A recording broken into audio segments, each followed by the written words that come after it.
On my YouTube channel Arya's English. तो my dear friends, एक बार फिर से मैं आपको अपने यूट्यूब चैनल में स्वागत करता हूं। मैं हूं नीरज सर। तो माय डियर फ्रेंड्स, मैं आप लोगों के बीच में जो टॉपिक लेके आ रहा हूं, पास्ट इंडेफिनिट टेंस, ये बहुत ही इंपॉर्टेंट होता है फॉर स्पीकिंग के लिए। जब आप स्पीकिंग करेंगे तो उसमें ज्यादा से ज्यादा आप यूज करते हैं पास्ट टेंस का।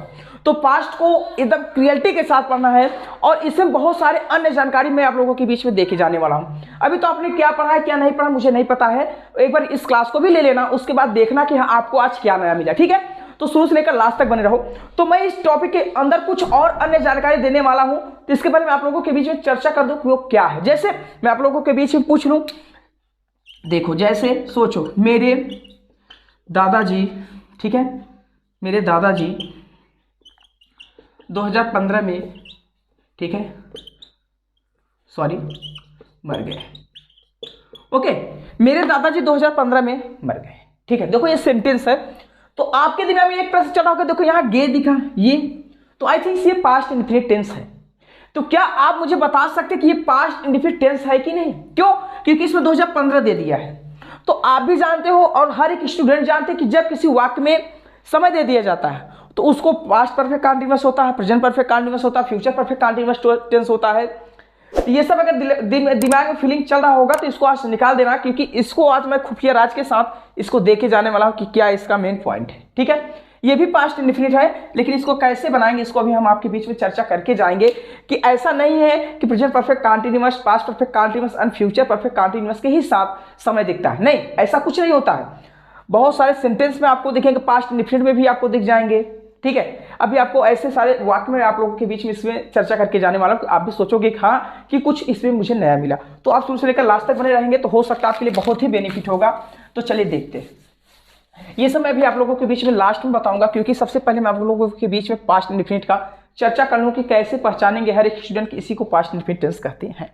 तो चलिए, तो सबसे पहले आइडेंटिफिकेशन, हर एक टेंस का आइडेंटिफिकेशन होता है, तो इसका भी आइडेंटिफिकेशन है। तो मैंने लिखा द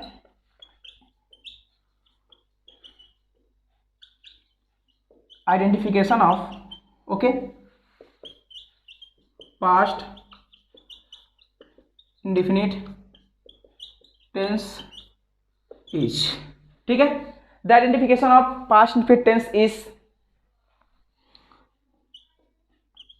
ता था, ती थी, ते थे, या, ई, ये, चूका, चूकी, ठीक है, चूके, चूके, ठीक है। क्या है कि the identification of past indefinite tense is ता था, ती थी, ते थे, या, ये, चुका, चुकी, चुके।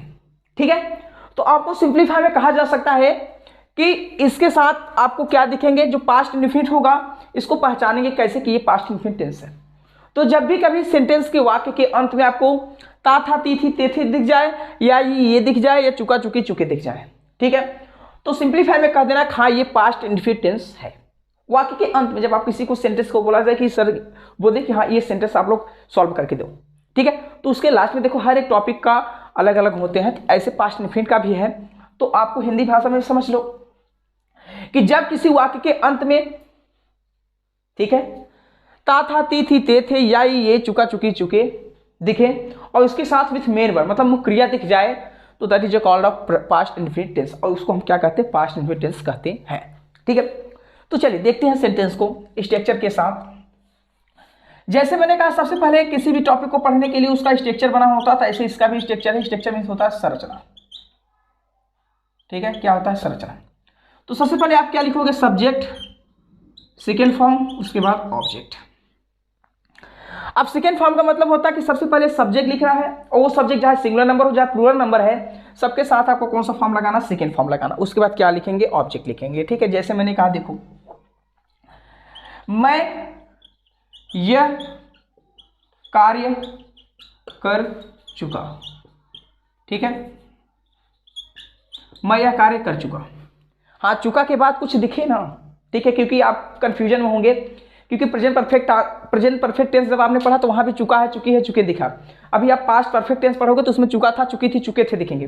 लेकिन हाँ जब चुका के बाद कोई यहाँ कुछ और ना हो, ना है हूँ हो, ना था थी हो, ना होगा होगी हो, तो कह देना ये पास्ट इंडेफिनिट है। पहचानने का तरीका रख लो कि यदि किसी वाक्य के अंत में है हूँ भी ना हो, था थी थे ना हो, ठीक है, होगा होगी ना हो, तो वो भी पास्ट इंडेफिनिट ही कहलाता है। ठीक है, अगर यहाँ है दिख जाए तो ये प्रेजेंट हो जाएगा, यहाँ था दिख जाए तो ये पास्ट परफेक्ट हो जाएगा। तो यहाँ कुछ नहीं दिखा, भले से चुका चुकी दिखा, फिर भी आपको क्या कहेंगे, पास्ट इंडेफिनिट ही है। तो समझो, सबसे पहले मैं क्या लिखा, सब्जेक्ट। सब्जेक्ट मेरा क्या है, आई। ओके, अब क्या लगाना, सेकेंड फॉर्म। तो मैंने कहा पहचान के पहले, तो ये मेरा पहचान है, चुका चुकी, इसके पहले कर, तो करने का डू होता, लेकिन डू का ही सेकेंड फॉर्म क्या होता है, जैसे ये डू हुआ फर्स्ट फॉर्म, इसका सेकेंड क्या हो जाता है, डिड। तो हम क्या लगा देंगे, डिड। ठीक है, आई डिड, यह कार्य का क्या होता है, this work. Okay, I did this work. अब ये सोचोगे कि यहाँ डिड दिखा, ये पास्ट इंडेफिनिट में डिड दिखता है, तो ये क्या एक हेल्पिंग वर्ब है क्या, नहीं, एक हेल्पिंग वर्ब नहीं है। हाँ, हेल्पिंग वर्ब ये तब होता जब इसके बाद नॉट होता, तो ये हेल्पिंग वर्ब कहलाता। यह वाक्य के पहले जब हेल्पिंग वर्ब पहले आ जाए तो वो एक क्या कहलाता है, मतलब जब कभी हेल्पिंग वर्ब बाहर आ जाए, उसमें बाहर क्या हो, डिड हो, तब हेल्पिंग वर्ब कहलाएगा। और लेकिन सब्जेक्ट के बाद डिड हो, उसमें नॉट का प्रयोग ना हुआ हो, तो एक वर्ब होता है। ठीक है, वो क्या है, वर्ब है जो हम काम करते हैं। तो डू का ही सेकंड फॉर्म क्या है, डिड है। ओके, अब हमने इसका सेकंड बनाया, तो सबसे पहले क्या लिखा, सब्जेक्ट डिड नॉट। अब यहाँ क्या लिखेंगे, वर्ब का फर्स्ट फॉर्म, उसके बाद ऑब्जेक्ट। ठीक है, मैंने एक रूल बताया था कि दो चीज़ों को इक्वल करना होता है। चलो, इसके बारे में मैंने बहुत अच्छी तरह से चर्चा की। तो सबसे पहले क्या लिखेंगे, सब्जेक्ट, सब्जेक्ट मेरा यहाँ हो गया। ठीक है, अब यहाँ हम क्या लिखेंगे, डिड नॉट। क्या लिखेंगे, डिड नॉट। तो सब्जेक्ट डिड नॉट, अब कौन सा फॉर्म, फर्स्ट फॉर्म। तो देखो ये फर्स्ट फॉर्म, देखो फर्स्ट फॉर्म क्या है, ठीक है, तो करने का डू होता, मतलब इसका हिंदी क्या हो जाएगा, मैं यह कार्य नहीं कर चुका, मैं यह कार्य नहीं कर चुका। ये सेकंड क्या, नेगेटिव, मतलब यही है, नहीं मतलब, तो आई डिड नॉट हुआ। अब करने का क्या होता, डू, लेकिन डू का फर्स्ट फॉर्म ही लिखने, क्योंकि वर्ब का फर्स्ट फॉर्म ही लिखा जाएगा। तो आई डिड नॉट डू, और यह कार्य क्या होता है, दिस वर्क। ठीक है, समझो, I did not do this work. अगर आपसे कोई पूछे कि इस डी और इस डी में क्या अंतर है, तो कहता ना, ये जो ये वाला डिस है, क्या भैया, डिड है।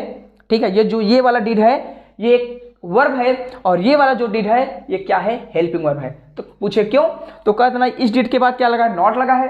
तो जब भी कभी डिड के बाद नॉट लगता है तो वह हेल्पिंग वर्ब कहलाता है, और जब भी कभी डिड के बाद क्या हो, डिड अकेला हो, उसके साथ वर्ब मतलब नॉट का प्रयोग नहीं हुआ हो, तो क्या कहलाता है, वर्ब कहलाता है। ओके, ये पॉजिटिव और नेगेटिव। इंट्रागेटिव में क्या होता है कि कोई भी सेंटेंस हो, इंट्रागेटिव में हेल्पिंग वर्ब बाहर आ जाए। तो हमने लिखा है डिड प्लस सब्जेक्ट, वर्ब का सेकंड फॉर्म, फर्स्ट फॉर्म, उसके बाद ऑब्जेक्ट। यहाँ डिड, तो हम यहाँ भी क्या लिख देंगे, डिड। क्या मैं यह कार्य कर चुका, क्या मैं यह कार्य कर चुका, इसका हिंदी होगा, क्या मैं यह कार्य कर चुका। तो सबसे पहले क्या लिखेंगे, डिड, उसके बाद सब्जेक्ट, सब्जेक्ट मेरा क्या है, आई। ओके, सेकेंड फॉर्म और फर्स्ट फॉर्म, तो फर्स्ट क्या है, डिड आई। अब करने का क्या है, डू, और यह का कार्य क्या होता है, दिस वर्क। ठीक है, अब यहाँ से क्या लगा देंगे, क्वेश्चन। क्यों, क्योंकि इसे प्रश्न पूछा जाता है। तो ये पॉजिटिव हुआ, नेगेटिव, इंट्रागेटिव। अब बात आ जाएगी इंट्रागेटिव प्लस नेगेटिव। तो इंट्रागेटिव हो, जहाँ इंट्रागेटिव प्लस नेगेटिव हो, हमेशा हेल्पिंग वर्ब से ही शुरू होता है। तो हम यहाँ क्या लगा देंगे, did plus subject, not plus verb का फर्स्ट प्लस ऑब्जेक्ट। तो सबसे पहले क्या लगाएंगे, डिड, हमने डिड लिखा। उसके बाद सब्जेक्ट मेरा क्या है, आई। उसके बाद क्या लगाएंगे, नॉट। उसके बाद क्या, वर्ब, वर्ब मेरा क्या है, डू, और यह कार्य क्या होता है, दिस वर्क। ओके, ये हुआ पॉजिटिव, ये है निगेटिव, ये इंट्रागेटिव, ये है इंट्रागेटिव प्लस नेगेटिव। 4 बन गया है। देखो ये फार्मूला याद रहेगा तो आप किसी भी सेंटेंस को बड़े इजी से कर सकते हो। ओके, अब बात आ गई ये positive, negative, interrogative, interrogative plus negative. अब आ जाएगा इंट्रागेटिव, हाँ, WH फैमिली। ठीक है, WH फैमिली भी हम कहते हैं, क्या कहते हैं, WH फैमिली भी कहते हैं। अब WH फैमिली कितने होते हैं, जैसे हाउ होता है, ठीक है, वाट होता है, वाई होता है, और क्या होता है, हाउ, वाट, वेयर, वेन। ठीक है, वेयर, ये सब क्या है, ये सब WH फैमिली होते थे। ये WH फैमिली अगर हम यहाँ लिख दें और लिख दें तीसरा, तो WH फैमिली आपको जो इच्छा करे, एक सेंटेंस दे दिए, जो अगर कह दिए जो 6 बनाने के लिए, तो किसी में से एक ले लो। हमने वाई को ले लिया, अब कह दिया 6 बना। अब क्या लिखना, तीसरा। तो तीसरे को मतलब, ये तीसरा का मतलब कि इसको पॉजिटिव है, नेगेटिव, इंट्रागेटिव, पहला, दूसरा, तीसरा। तो यही वाला सेंटेंस आप चाहो तो यहाँ उतार सकते हो। तो हम लिखते थे, did I do this work. ठीक है, ये होता है positive, negative, interrogative, interrogative plus negative, WH positive. अब WH नेगेटिव आ जाएगा। ठीक है, तो उसको लिए क्या लिखेंगे, तीसरा लिखेंगे, चौथा, बस हो गया। ठीक है, तो ये सब क्या होते हैं सेंटेंस बनाने के तरीका। ठीक है, अब जैसे मैंने कहा मैं यह कार्य कर चुका हूँ, I did do this work, I did not do this, did I do this work, did I not do this work, why did I do this work. तो ये सब बनाने का तरीका रखो। जैसे मैंने कहा मैं पूछा, मैं एक पत्र लिख चुका हूँ, I wrote a letter, I did not write a letter, did I write a letter, did I not write a letter, why did I write a letter, why did not write a letter। तो ये सब दिमाग में setup करो, क्योंकि English सीखने के लिए ये सब एकदम रट्टा होना चाहिए आपको। ठीक है, इंग्लिश वही लड़का सीख सकता है जो हमेशा स्लैंग लैंग्वेज से बात करता होगा। ठीक है, अब ये नहीं कि आपको ये सब नहीं आ गया, ये सब दिमाग में सेटअप करो। देखो हम लोग क्या होता है, किसी भी सेंटेंस को बोलो उसको तेजी से बनाने की कोशिश किया करो। तेजी का ग्रामर तो हम पढ़ा दे रहे हैं, उसको दिमाग में सेटअप करो, दिमाग में। और जब तक दिमाग में नहीं सेटअप होगा माय डियर फ्रेंड्स, तब तक हम इंग्लिश नहीं सीख पाएंगे। ठीक है, हम 30 दिन का क्लास लेके आएंगे, जैसे ही टेंस कंप्लीट होगा। ठीक है, मैं आप लोगों के बीच में लाऊंगा। तो अब इसमें मैं एक टॉपिक कहा था आप लोगों के बीच में बताने के लिए कि क्या यही सब पास्ट इंडिफिनिट टेंस होते हैं। ठीक है, और भी कुछ ऐसे अन्य जानकारी भी इसमें ले लो। ठीक है, तो चलिए इसको हम थोड़ा रब कर रहे हैं। ठीक है, तो चलिए स्क्रीनशॉट लेना है तो ले लो। बनाने का तरीका देखो। ठीक है, तो ये स्ट्रक्चर मैंने बनाने का तरीका, कोई भी एग्जाम्पल आप ले लो। मैं एक बोल रहा हूँ उसको करके दिखाओ मेरे कमेंट बॉक्स में, तो लिखो क्या तुम उसका सहायता कर चुके, क्या तुम उसका सहायता कर चुके, इसका बना के दिखाओ कमेंट बॉक्स में। ठीक है, अब बात आ गया भैया बेसिक कॉन्सेप्ट की बात होती है। बेसिक कॉन्सेप्ट का मतलब ये होता है कि वो भले ऐसा आपको लगेंगे हाँ ये टेंस दूसरा कुछ है, लेकिन टेंस के भी अलग होते हैं। जैसे देखो, समझो फिर की बात होगी, मैंने अभी आपको क्या लिया कि मेरे दादाजी 2010 में मर गए। ठीक है, ये तरीके, मेरे दादाजी जिंदा है मत सोचना, वो की एग्जाम्पल है मानने के लिए। ठीक है, तो मैंने क्या किया उसमें एक मैंने समय दे दिया। तो हर एक स्टूडेंट यही कहते हैं कि जब किसी वाक्य में समय दिख जाता है तो ये तो प्रेजेंट परफेक्ट कंटीन्यूअस होता है, या तो पास्ट परफेक्ट कंटीन्यूअस होता है, या तो फ्यूचर परफेक्ट कंटीन्यूअस होता है। हाँ ऐसा होता है, लेकिन इसमें कुछ और एक अलग नियम होता है। ठीक है, तो आपको ध्यान देना है कि जब कोई कार्य पास्ट में ही शुरू हुआ, पास्ट में उसका पास्ट माने जब वो शुरू हुआ तो उस समय प्रेजेंट में था, लेकिन वो तुरंत पास्ट में कन्वर्ट हो जाता है। तो जब कोई कार्य पास्ट में शुरू हो और पास्ट में ही समाप्त हो जाता है, तो इन सब सेंटेंसों को हम पास्ट इंडेफिनिट टेंस में बनाते हैं। ओके, ठीक है, मैंने कहा जैसे देखो समझने का तरीका रखो कि जब कोई कार्य पास्ट में शुरू हो और पास्ट में ही समाप्त हो जाएगा, तो ऐसे सेंटेंस को हम पास्ट इंडेफिनिट में ही बनाते हैं और किसी सेंटेंस में बनाने की जरूरत नहीं होती। द वर्क और action is done in the past and has been completed in the past, that this type of sentence goes to present a past indefinite tense. कि जब कोई कार्य प्रेजेंट में शुरू हो, प्रेजेंट में ही कंप्लीट हो जाए, अब पास्ट में ही कंप्लीट हो जाए, तो ऐसे सेंटेंस को हम पास्ट इंडेफिनिट टेंस में बनाते हैं। ओके, चलिए देखते हैं। जैसे मैंने कहा मेरे दादाजी, अभी एक मैंने एग्जांपल लिया था। ओके, मेरे दादाजी 2015 में मर गए। ओके, अब यहां भले से समझिए कोई दिक्कत नहीं है, ये पास्ट में शुरू हुआ है। देखो ये 2015 बीत गया है और कब शुरू हुआ तो मुझे नहीं पता है, वो पास्ट में ही कहलाएगा ना। तो ऐसे सेंटेंस को भी पास्ट में बनाते हैं। तो मैंने कहा मेरे दादाजी के क्या हो जाएगा, माई ग्रैंडफादर। ठीक है, अब ये पास्ट में भी थे, मर गए, तो पास्ट में मरने का डाई होता है, लेकिन डाइड का सेकंड फॉर्म क्या, डाइड।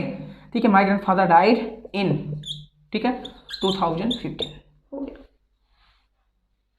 ठीक है, तो ये सब क्या है, ये सब सेंटेंस बनाओ, कोई हार्ड नहीं होता है। बस हमारे दिमाग में गलत फहमी चलती कि हाँ ये हार्ड है, ये हार्ड है। ठीक है, मैंने कहा मान लीजिए सपोजन नीरज सर 2010 में पढ़ाना छोड़ दिए, ये पास्ट है। हमने जब शुरू किया था वो कुछ समय के लिए प्रेजेंट, वो पास्ट में कन्वर्ट हो गया और पास्ट में मैंने समाप्त भी कर, मतलब अगर मैं पढ़ाता रहा, जैसे मैं 2010 से पढ़ा रहा हूँ, मतलब मैंने पास्ट से शुरू किया है, पास्ट में से चलकर मैंने कहा प्रेजेंट में भी जा रहा है। तो ऐसे सेंटेंस को आप बनाओगे प्रेजेंट परफेक्ट कंटीन्यूअस में, past perfect continuous and future perfect continuous में। दिमाग में थिंकिंग करो कि जब कोई कार्य पास्ट से शुरू हो और वो प्रेजेंट में भी हो, तो ऐसे सेंटेंस को हम किस में बनाते हैं, प्रेजेंट परफेक्ट कंटीन्यूअस में, या पास्ट परफेक्ट कंटीन्यूअस में, तो फ्यूचर परफेक्ट कंटीन्यूअस में। लेकिन हाँ कि ऐसा कोई कार्य हो कि जो प्रेजेंट पास्ट में ही शुरू हो और पास्ट में ही समाप्त हो जाए, तो ऐसे सेंटेंस को हम पास्ट इंडेफिनिट टेंस में बनाते हैं। मेरी बात समझ में आई क्या?